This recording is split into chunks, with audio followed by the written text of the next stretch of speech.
Can I help you?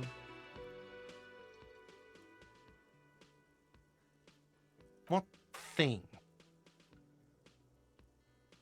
Yes, not the whole damn union, thank God. Just the nastiest and loudest faction. They come here in the evenings. Dumb, unruly types. Think they're big shit. But they're good customers. They place big orders and always pay on time. We should find out who this Lord faction is, occupying the booth. Loudness means talkative, and we need info. We don't. We have to wait. They'll show up sooner or later. Men get hungry, even striking men. If not today, then they'll be here tomorrow. What? By the way, you should come back to this thing-based questionnaire if you see anything interesting in the whirling later. Absolutely out of the question. Absolutely in the question. First we find a sad banger. Then we sing this place to shit. Mine? No, it belongs to the Whirling in Rags. Thank you for clearing that up. Why do you keep the container locked? Why? To keep the hobos and drunks out. That's why. And the neighbors too. They put their trash there and they don't pay for the garbage company. I thought as much.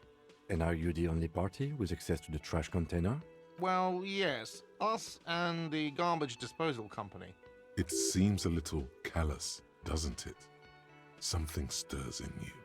Prod at him and find out. Callous? What are you? Kras Mazov? Almost all establishments in Revachol keep their trash locked. The Whirling in Rags is not special in that regard. Krasmazov, nom de guerre, was an economist and a historical materialist. He was a leading figure on the Grad side of the Centennial Revolution, where he headed the 9-day government. Mazov is considered the father of scientific communism, Mazovian thought, or Mazovianism. What are we talking about? Was this not about the trash container? We should return to the case of your mistaken identity at a later time, officer. This was about the trash container. What for? Mazov? Are you planning to nationalize my trash container? It concerns the case. Please cooperate. Just bring them back once you're done, please.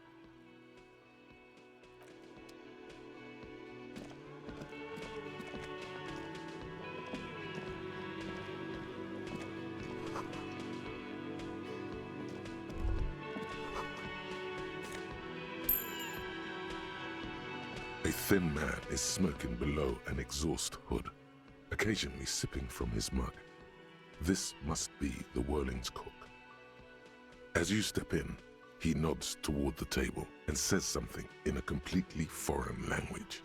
The only words you can make out are Goranci and Kubek. It must be his name. Goranci. Goranci Kubek. Sounds representative. The man puts his cup down and replies something, his left hand drawing arcs in the air. He smiles and bangs his ladle against each of his pots in turn. It's almost like music, especially with the sounds of assorted dishes boiling and simmering on the stove. You see a heavy steel door with a prominent dimple lock. It's painted blue. You immediately feel drawn to the color. Blue is for mystery. You do? It's a door in the back of the kitchen. Why do you care where it leads? It is quite pretty. I suppose we could look into it as a side investigation. If you say so, Gart is the person to ask about this. The cafeteria manager. The cobalt blue surface feels rough to touch. The stainless steel door is flush with its frame on every old cobalt paint, rough on the fingers. 40, 50 years since this was painted, maybe. The door does not budge.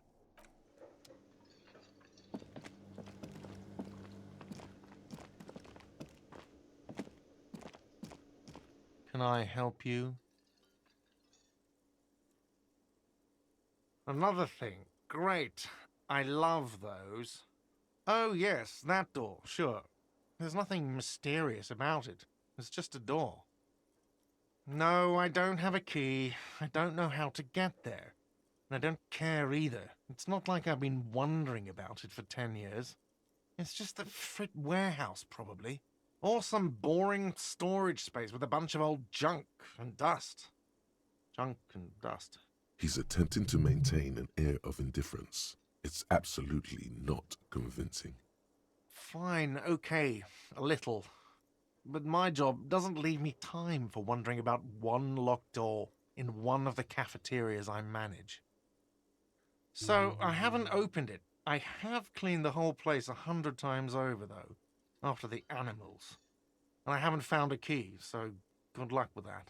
Yes?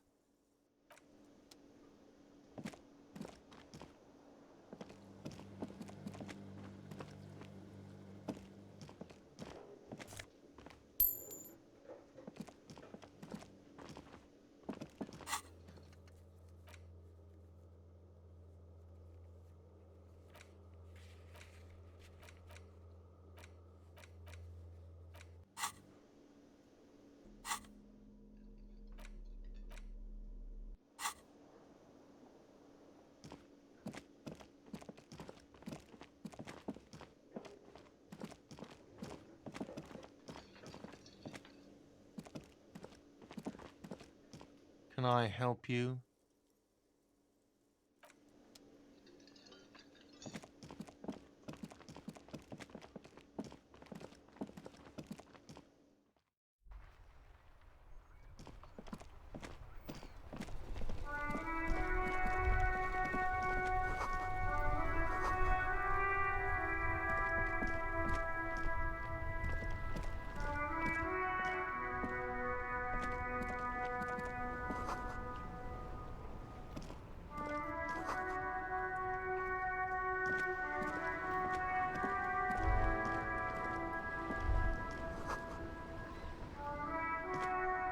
Life doesn't need to be a struggle.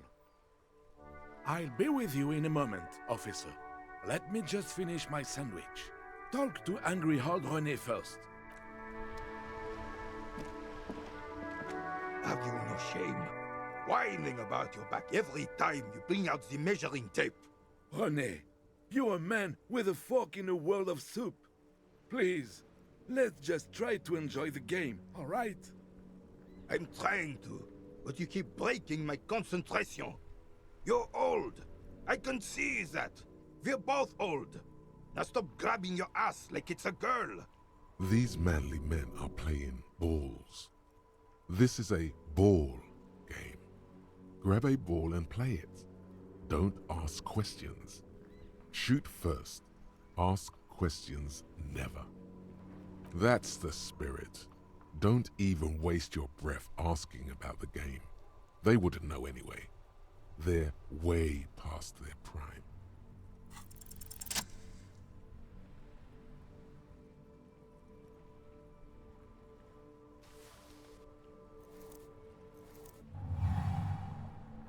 You are immediately surprised by the ball's lack of weight. No matter, you'll make it work. God, this is right. You feel the familiar tremble of excitement and adrenaline that precedes every victory. Time has frozen. A chilly breeze ruffles your hair as you stand there, feet firmly planted.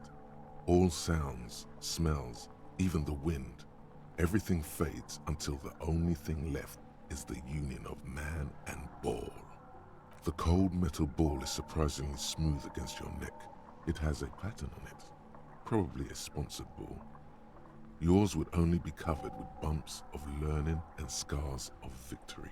Already your muscles are adjusting to the weight, the nervous system calibrating, until you and the ball have merged into a single entity. The man ball is ready. An embodiment of pure motion, a fine-tuned locomotor running at maximum efficiency. Some would still say you're a cop, but I guess we're beyond that now.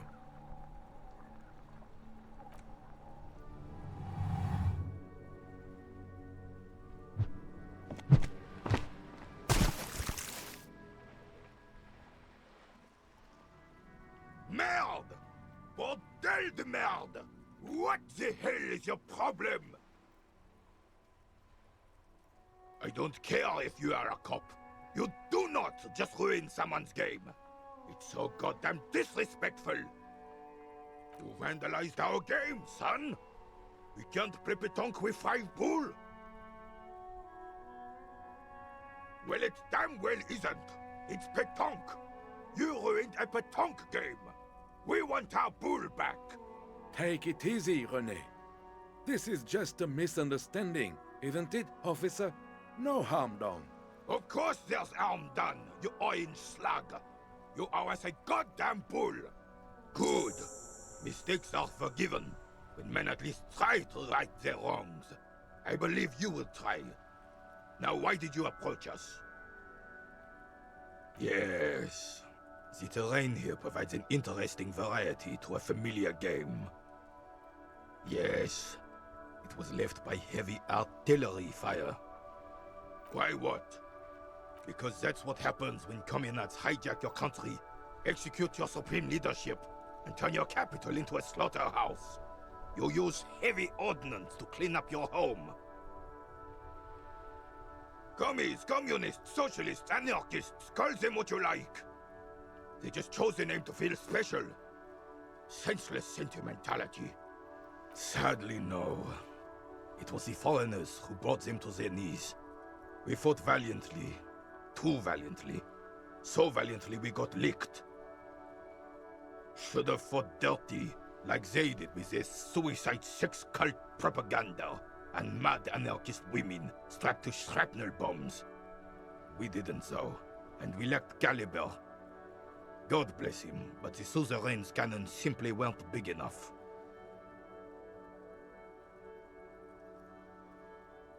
Because this place is a damn beachhead. Had to soften the commies up first. Yes, the military coordinated amphibious landing to take back Revachol. Martinez was used as one of the 3 footholds in Revachol during Operation Deathblow in '08. The other 2 are off in Stella Maris and the Delta.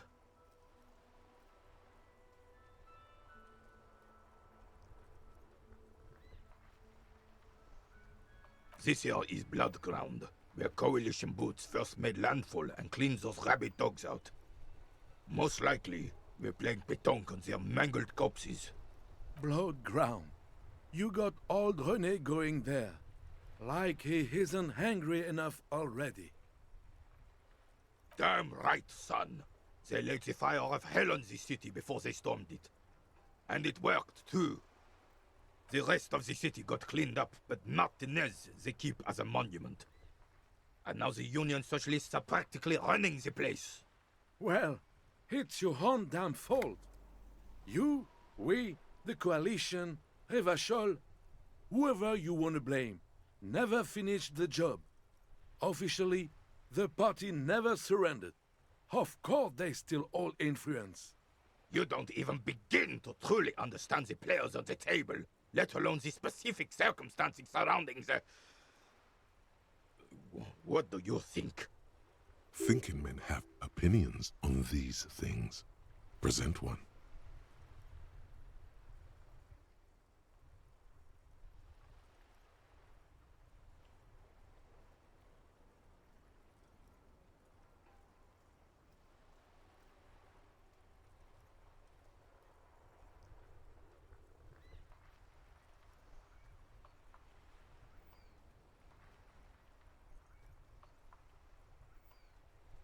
Preposterous! Surely you don't mean it. I'm just sorry it had to be them. After 8 years of fighting those commie hyenas, boiling cats for food and drinking my piss in the mountains, I would have preferred if the Right Honorable King Guillaume returned through Revachol, or even if that damn clan Fouissel had risen from the grave and led us. Sadly, that was not the case. Instead, all that is just, holy, and beautiful in the world was wiped away, and now it's neon signs with toothpaste ads everywhere. Foreign influence peddling garbage and stupid music on the radio. This is just what the commies wanted. This was their plan all along. This is what they wanted to replace the role of the suzerain with. A true king in both blood and mind led Revachol before Frissel. He would have been better, but the damn commies drove him into exile. Damn Frissel. He was the king we couldn't protect. The Carabineers failed him, and the crown. He died in the hands of the Hyperlay, in a very public execution. He slouches as he says that. It makes him smaller, admitting they left the king to the mob. The suzerain is the king! Has everyone forgotten already? They forgotten already. It's no use talking to you. You were still in Daddy's balls when it happened. When we took our last stand against the filth and rode the cavalry straight into gunfire. Unfortunately, I don't. Unlike most of the locals, I have no qualms about assisting law enforcement. But this affair has passed me by completely. In Martinez, the Union is the law. So can you really blame them? Cop is a pejorative term. I don't have a problem with policemen. On the contrary, I admire the effort to bring order to our streets. If I knew, I would not be afraid to tell you. I simply don't. I am an old man, not a coward. The daily business of the riffraff no longer concerns me. This is a man with a lot of past, but little present, and almost no future. All you observe is a veteran refusing to let go of the past and his old uniform. This is not uncommon. This is the uniform of the Royal Carabineers in service of Frissel I, Guillaume le Lion, and the valiant King Philip V before him. Don't you mean Frissel the Fan? You do not speak his name, Craven, although he was a clown. But he was our clown, ours to ridicule and to mourn. There's something you missed. You will get to it. Don't worry. Hey. Psst. Psst. Hey, you. Yes, you. Word on the street is you're ready to start building communism again. Yes, you're ready to start building communism again. You've built it before. They've built it before. Hasn't really worked out yet. But neither has love. Should we just stop building love, too? Good. We need tender men like you building gargantuan communism. Word on the street is it's going to be 10,000 times larger than any communism previously attempted by human beings. Is that right? You keep saying things like, down with the bourgeoisie, eat the rich, sodomize the landowners, impale all people who have more than 25 real in their pocket, literally murder all human beings regardless of their political beliefs. That kind of stuff.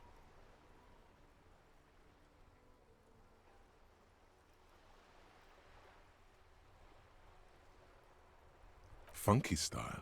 Very funky. So tell me, do you have any questions before we fire up the big communism builder? Or do we get right down to it? Failure. It's about failure. Of course you do. You are failure. You are communism. Absolutely vanquished, beaten, curb-stomped, shat on.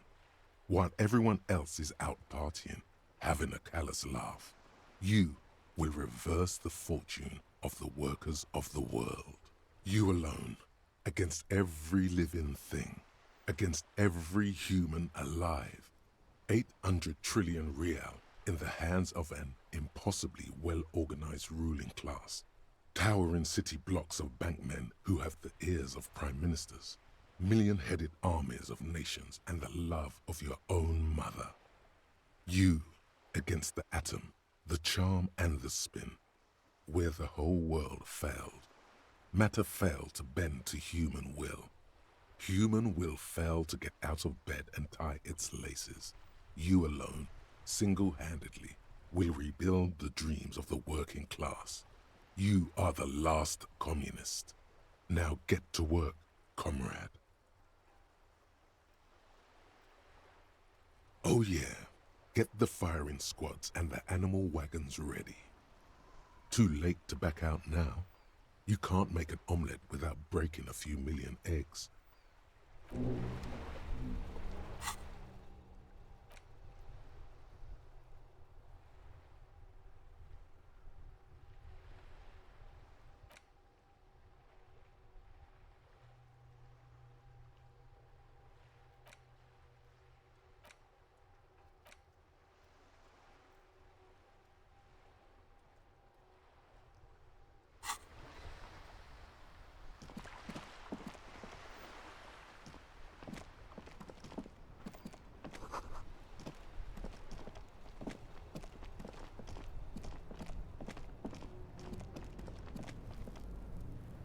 I am a gander and a hunter and a gatherer. Feel like a traveler. A simple little cadence. He seems to be making it up as he goes. From another planet. Hey there. You sure are, my man. It's the jam, my man. It's a traffic jam for the ages. Harbor gates up the street are shut tight. No explanation given. Workers on strike, scabs agitating, an all-around clusterfuck. Meanwhile, we're all stuck here in long-haul limbo for days upon days upon days. Upon days. Yeah, exactly. It's official. He too agrees. This is the antechamber of the afterlife. Feels like forever. Like I was born on this here roundabout and this was all I ever knew. Just me and the metal and the tires, the oil and the fumes and mazout. Yeah, imagine. It's been a whole week already. So tell me, what do you need? Huh? Oh, no, I ain't got any money. They don't want to pay for unfinished work. The bosses, man. Yeah, it sure ain't good for me. Or you. I'd spare a coin or two for a city cop down in his luck. If I had saved 4 myself. Nope, don't smoke. Some of the other drivers do, though. There's still a few around, waiting for the jam to disperse. Or waiting for the sweet release of death. Yup, nothing wrong with that statement. Your senses have nothing to add. You'll have to ask around elsewhere. You could also check the kiosk down the street. Frit. With 3 T's. Rebishaw's weird. Oh, high-grade narcotics, illegal firearms, stuff like that. Ha! No, I'm joking, my man. Found runs a nice, clean business. This haul of cargo is mostly sporting goods. You know, tracksuits and that kind of thing. They usually get shipped to Grad and the Occident. Though we've been making headway in the Il Moran market lately. We're pals and all, but I can't just freely hand out the merchandise. The bosses won't be happy. This rockin' beauty. Sure is, like a rash you can't get rid of. You interested in heavy-duty cargo machinery? A motor lorry, also called a camion, on Caillou and neighboring islands. This one looks roughed up enough to be some sort of found rust bucket. Maybe the A6? Good eye, my man. Yup, she's an old one, but reliable. Me and her spent a long time together. Not unless they've illegalized sports equipment while I was on the road. The man taps his fingers rhythmically against his arm. It's like whatever's going on over at the docks. Workers got a blockade set up, making demands, no way in or out. Some pretty wild stuff, I hear. Like a giant new power crane in half the company? I forget what exactly. Good on them, I guess. I've heard talk there's a company rep in town too. Like a strike negotiator type. They'd know what's up. Precise demands and so on. Ah, yes, from the Wild Pines. We'll meet her soon enough, I'm sure. They want to keep that money flowing in, my man. Ka-ching. Anything else? Yeah, this ain't really my area of expertise. I just do my job and get paid. I have things to do and places to be. All of us do. Us lorry drivers. Camionneurs. You still hang around here waiting for this mess to end. Most have scurried off somewhere to get drunk or high. Or laid. Not that I blame them, really. Not my thing. Chasing transient pleasures is a drag these days. I prefer the examined life now. Thinking, reflecting, observing. What's better than chasing transient pleasures? The more transient, the better. When one's ended, you can get onto the next one.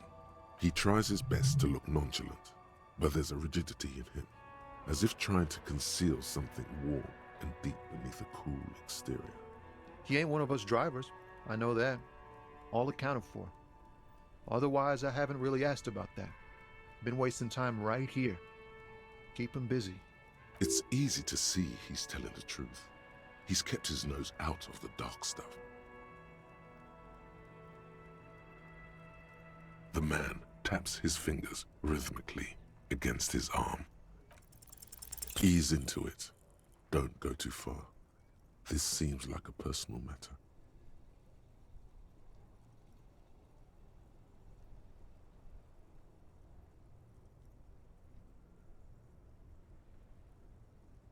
You really are the law, aren't you?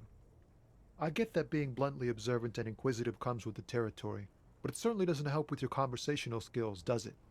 Maybe the full-on, direct approach wasn't correct. Damn, it's tricky business looking into someone's eyes and not doing it wrong. Don't be a stranger.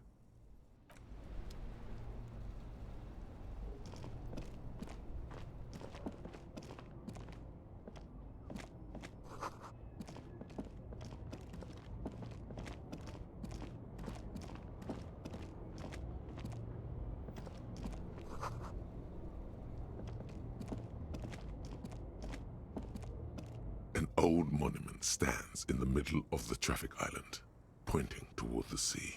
It looks as if it's been reassembled piece by piece, secured and mounted in the air with the aid of numerous ropes and rods. A silver plaque on the statue's pedestal reads, "I am Philip III, the Squanderer, the greatest of the Philippian kings of Revachol, son of Philip II, the opulent, father of Philip IV, the insane." Even by the standards of the Philippian kings, old sumptuous Philip was known for his profligacy. Well, he blew through the whole national treasury, starting the decline of one of the penultimate century's greatest superpowers, the suzerain of Revachol. His own maladministration foreshadowed the fall of the monarchy.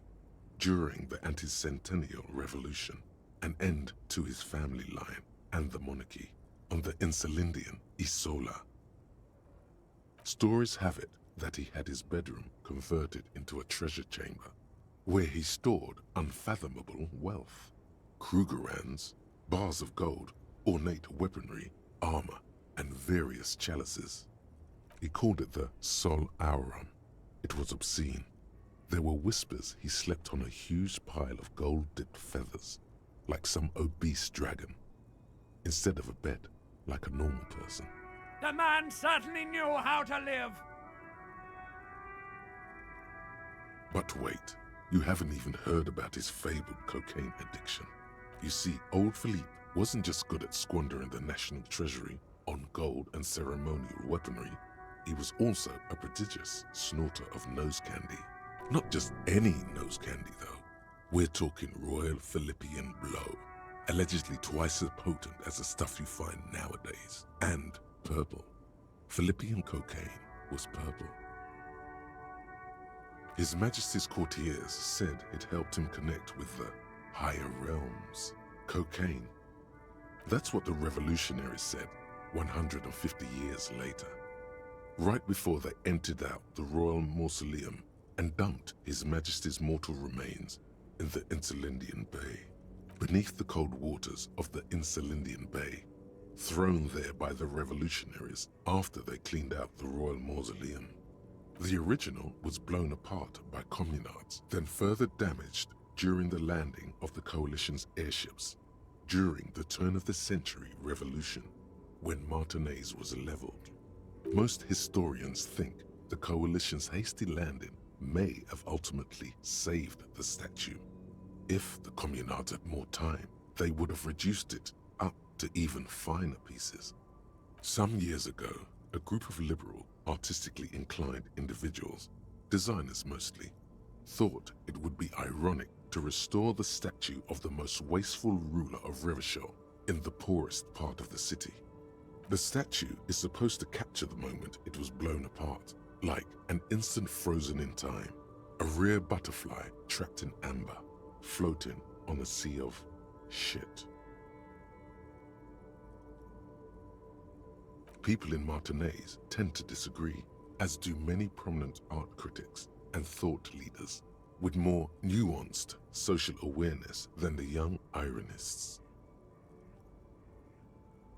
Philip III, the Squanderer, however, with his bronze face up in the air, doesn't seem concerned about what the hoi polloi think of him in death.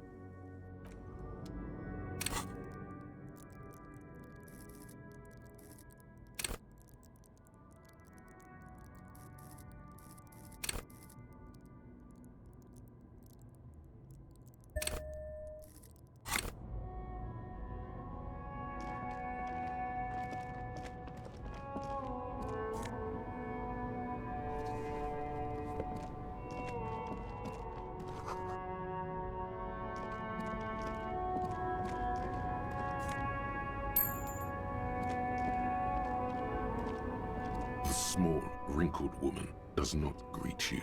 She nods along to something on her radio.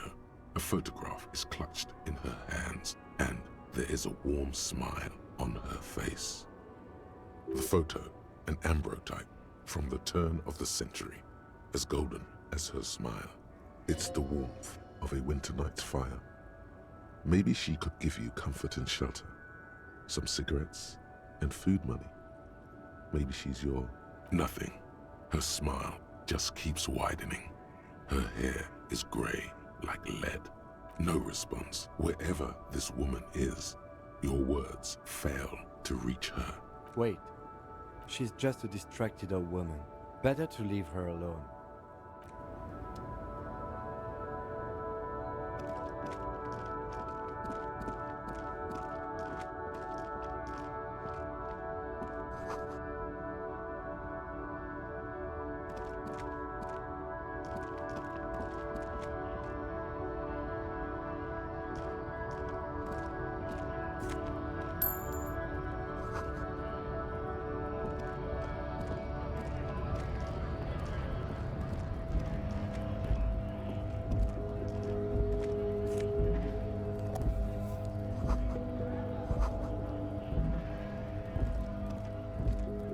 Welcome to Revachol. Don't you welcome to Revachol me. My grandfather came here from a 3,000-year-old racist isolationist culture, while your ancestors came to this island a mere 300 years ago. Every school of thought and government has failed in the city, but I love it nonetheless. It belongs to me as much as it belongs to you. It's men like you who keep Revachol divided, making it that much harder for everyone to climb out of this post-war limbo. Oh, come on, man. I just said welcome to Revachol. It's a lorry driver thing. I know exactly what you meant. You think my kind doesn't belong here, that I should watch myself and behave. But you see, I'm an officer of the RCM. It's actually my job to make sure you behave. I would advise you to remember that. Silence. The air between them becomes tense. Your partner needs backup. Now's your moment to shine. You two make a cute couple. You know that? The lieutenant exhales and resumes his regular calmness. Whatever you say, officers. No. He's got a smoke right there in his fucking hand. Snatch that shit out of his fat fingers. You need it after listening to his garbage. Can't have it. Evidence of what? I haven't done anything. What, officer? Sorry, I couldn't be of any help. It's about biological determinism, natural law, the sorting of the races. Not the most popular topic nowadays, with a coalition in charge and all. You might want to change the topic. That is, bury your head under the sand like common sheep. I'm not just racist. Look, I've read books, huh? The science of racial theory has all been proved, even if some people don't want to accept it. People who've studied these things say that you and me are superior by design, so naturally, we Occidentals should be in charge. Obviously, you can see the merits in that. Open your eyes. Haven't you noticed something different lately? An unfortunate downturn, maybe? Huh? When members of the superior race cease to believe in their innate superiority, they stop competing for resources. The problem? The damn kips are showing a real good game lately. Same with the mosquitoes. And the other introduced species too. They're on the precipice of cultural victory. Cultural victory? What is this then? It's what the kips of Boogie Street are going for, right under our noses. And the others too, on the radio. Heard any chansons lately? Heard any motetos or leader? No. Dominating culture is how they plan to win. They say so themselves. It's true. Also, you need to realize the dangers of mixing races. Who knows what might happen if people don't stay in their birthplace? You might end up with a new sub-race, with unknown characteristics, leading to extra competition. That's why you've got to control the offspring. Don't push your luck, Runt. Looking for something, Runt? Oh, not much anymore. I'm here to pick up some cargo, but the dock workers are on strike, so it's a sit and wait on your ass situation. Apples? Yeah, apples? I take it you had other questions? He's given you the runaround. Let's be honest, you were bested.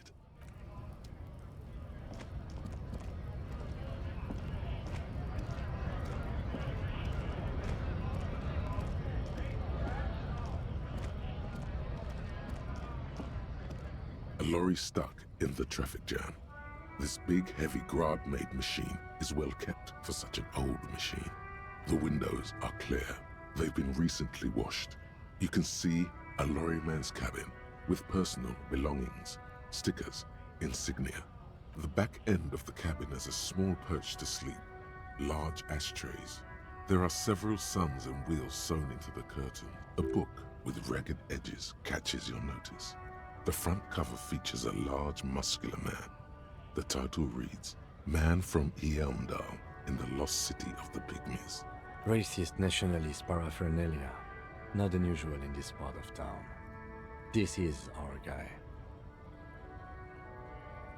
The driver has adorned his space with a substantial collection of peculiar paraphernalia. Proclamations about honor, strength, and purity are glued to various panels. Likely, yes. This guy's proud of who he is. Drapes it all over his machine.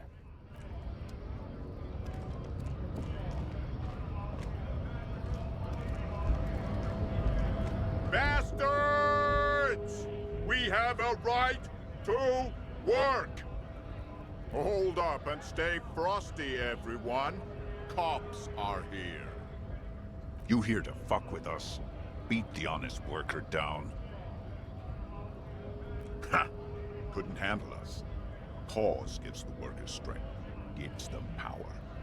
We have a right to work! Besides, we're not that different. It helps if people see us talking, cops and strikebreakers together. Shows authorities are on our side. Builds confidence. Rights of people, rights of workers, to have gainful employment, to make a salary, and feed their families. Maybe you should ask them the questions, like why we're not allowed to make a living here. Shame on you! We have families to feed, you piece of shit. So do we, Scott.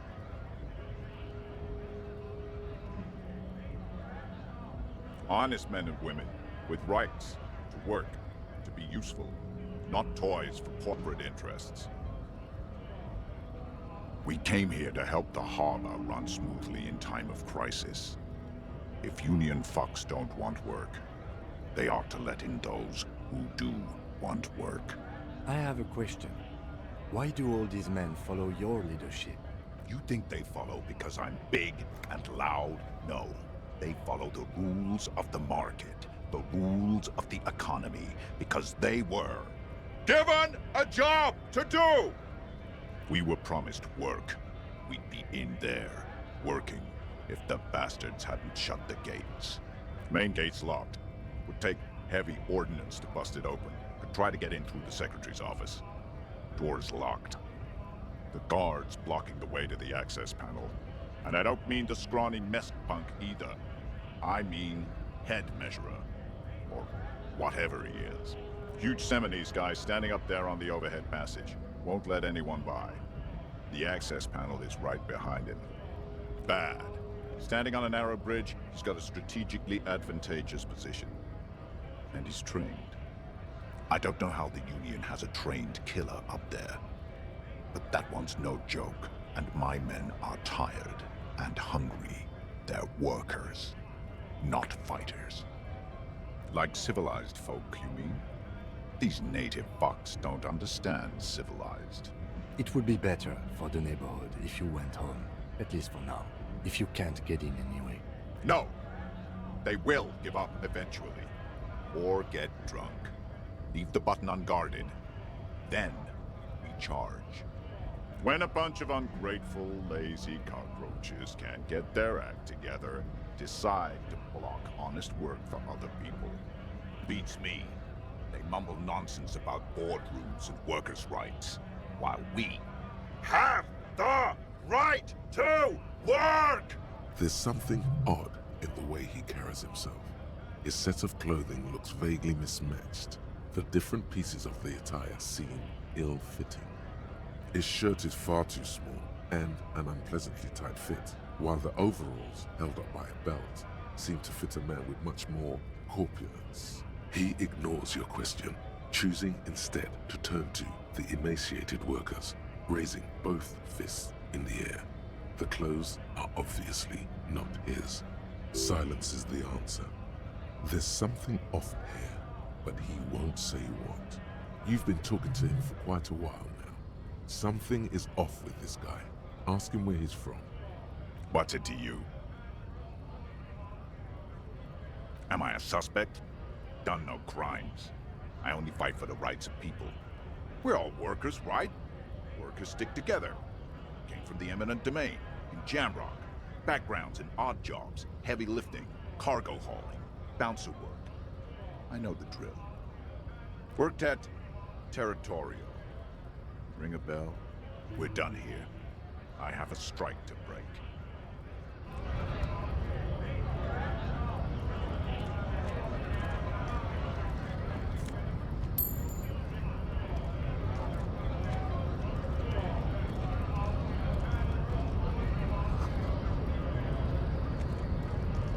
Scab? I was just messing with you. No one's ever seen it. Imagine, you cops going on a strike, but then another cop comes in and says, let us cop for less money. Speaking of, what brings the RCM here? To the Wild North? Come to see the strife? Murder, huh?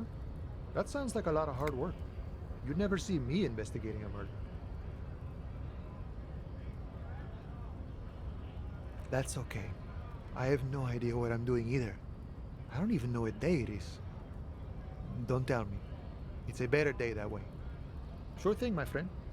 I can help you out.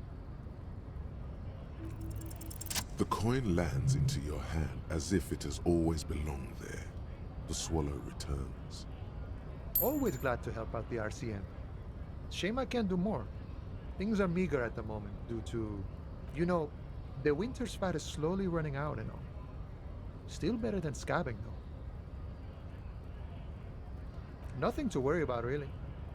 The jam's a bit of a mess, cargo can't get in or out. The rationing is a bit stricter is all. Supplies should last the strike, though. I'm always glad to help out when possible. Not like these slithering scabs. You know, serious business. I'm sure the big boss will be glad to tell you. You'll have to ask him first. He's a chatty guy. Wants to talk about the strike. Return once you've met the union boss and are on a better footing with the organization. My friend, I respect the right to roam. The open range awaits. I don't operate in that capacity. I'm not a granter of passage. The passage grants itself. I walk right past Measurehead and go in. Yeah, the 2.5-meter tall Semini Supremacist is there. Walk right past him, then press the button to unlock the door, then go past him again, and you enter the arbor through the office. Está. Don't worry, I'm sure it's not completely impossible. For example, you could best measure head in a physical confrontation, or you could convert to a Semini Supremacist worldview. Or, maybe it actually is completely impossible. Not yet, no. He's incredibly strong. Jean-Luc himself would say the philosophy has proven overly heroic for the scabs to convert to. Not enough intuition. Sure.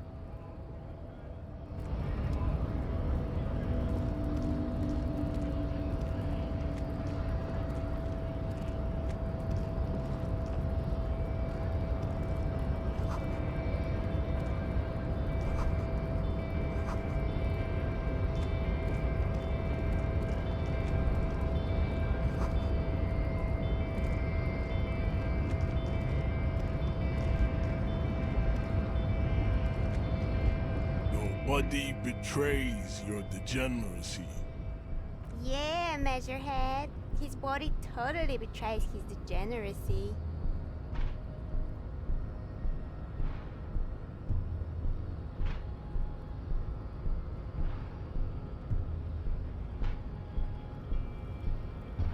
You have succumbed to Al-Ghul.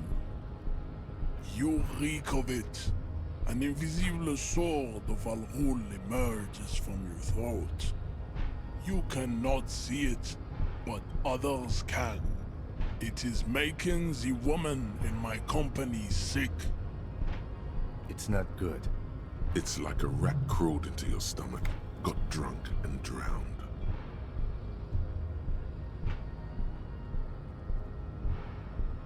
No, you don't. You need to get another drink. Occidental Haplogroup B4 is done giving orders around here. The influence of the ham sandwich race is waning. Begging for help. Attempting to pass via for cooperation. How far the Occidental Haplogroup has fallen. You were once a noble and powerful race. You gave the world eugenics, electricity, and powerful weapons of war like missiles and aerostatic aircraft. You made great gains in metallurgy, race theory, and statecraft. You dominated lesser cultures, like the deformed Hemians and the inexplicably potato-obsessed Quakers. But now your ascent to the genetic summit has halted. You are obsessed with sadness and with frivolous pop culture. You will be superseded. Isn't that right, babe? It is, baby, yeah. You know it. There is a button right behind him, just out of reach. It must be the one that opens the door to the harbor. It is my task to keep the degenerate drunks from entering the harbor. Enough with this begging. You should leave the stage of history with dignity by inviting the other races to a great world war. Bring your troops to the Seminine Islands and to Boogie Street, and we will pulverize you. When you are gone, we will build a museum for you. The walls will be lined with bottles of Al Ghul, your beloved beverage. Inside, we will store the odes to homosexuality you call art, and your microcephalic skulls. Don't be vulgar. White or not has got little to do with this. The race enigma runs much deeper than that. Mr. Clare is a man of vision and means. He has the will to confront polycultural capital, something your race, naivistic communists, never did. Also, to serve is noble. It takes discipline.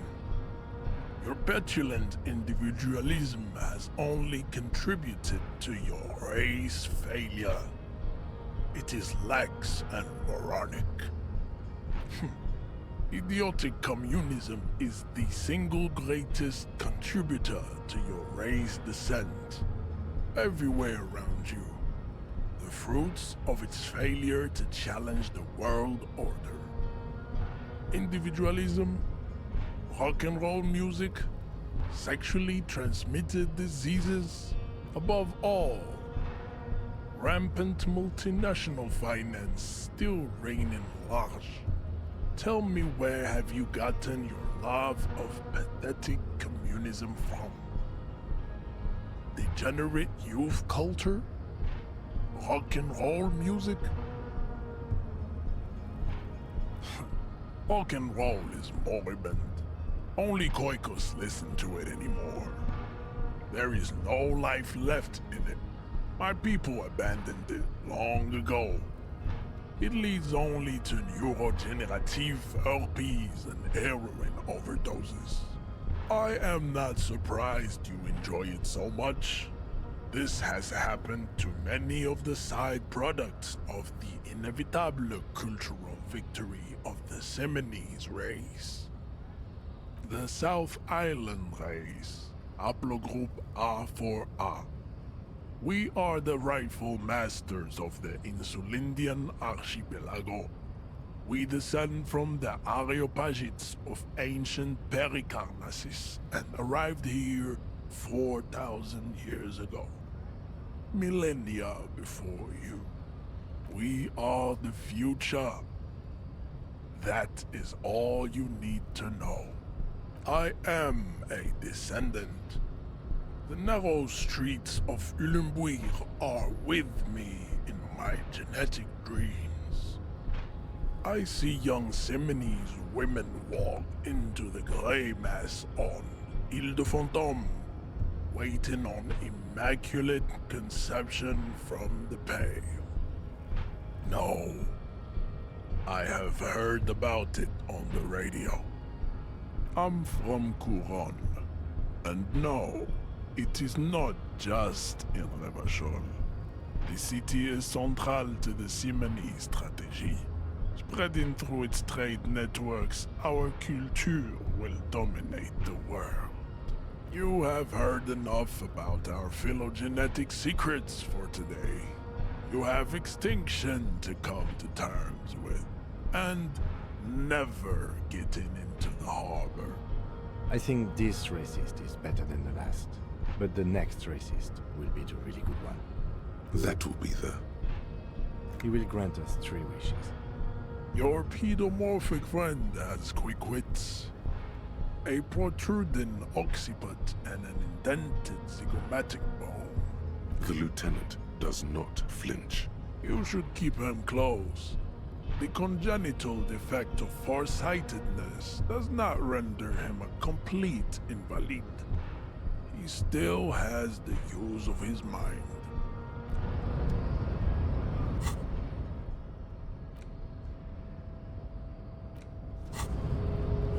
Your race descent has only worsened since I last saw you. You have really let yourself go.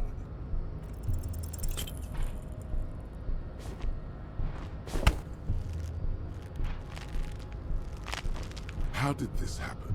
Your little fist is in his giant hand, and he's squeezing it. You must be out of your mind, degenerate drunk. Say it. I am a degenerate alcoholic. Your fist cracks in his hand like a ripe apple. Pain shoots up into your brain as he's twisting it more and more. The words to the song have changed. Say, I am a violent drunk. Good. Now leave before you humiliate your homoerotic organization any further. Racists are generally not very good examples of their race. I am not like them. I am craniometric perfection. I have taken the trouble to permanently draw a phrenologic grid on my skull and features. This should dispel any doubt. You exhibit forward projection of the jaw, indicative of schizophrenia and sexual inaccountability. From a purely aesthetic standpoint, the dimple in your jaw makes you look like a baby. This is not craniometry, just an observation. It is impossible to see any more of your bone structure. It is covered in the ravages of Al-Hul. From what remain of your features, I can see fleshy lips, baldness of the head, and long arms relative to lower limbs. This leads me to conclude you are not a police officer. You are a common criminal, an offspring of murderers and sailors from Sur-la-Clé and Vesper, and possibly even the degenerate sheep herders of Ubi. Your racial heritage is uninteresting. It is the same as all Rivasholians. Your parents and their parents made the decision to reproduce while under the influence of Al-Hul. That is the only reason you are here. He's right there. It's almost impossible to get it on unless you're both drunk. It's too scary when people are sober. Lonesome, long way home. Here we go. Home awaits. Walk past Station 41 and through the market, past the Boogie Street spearhead to the other side of the lake, the frozen eye at the center of the district. Then, past the video rental store on the corner. There, at the end of a street lined with pine trees, a small house no larger than a matchbox. 11 Voyager Road. You no longer live there. Those times are gone. And so are those people. Why did you come here? Why are you still here? And where's the dealer? You have to get back to work. That's all you have now.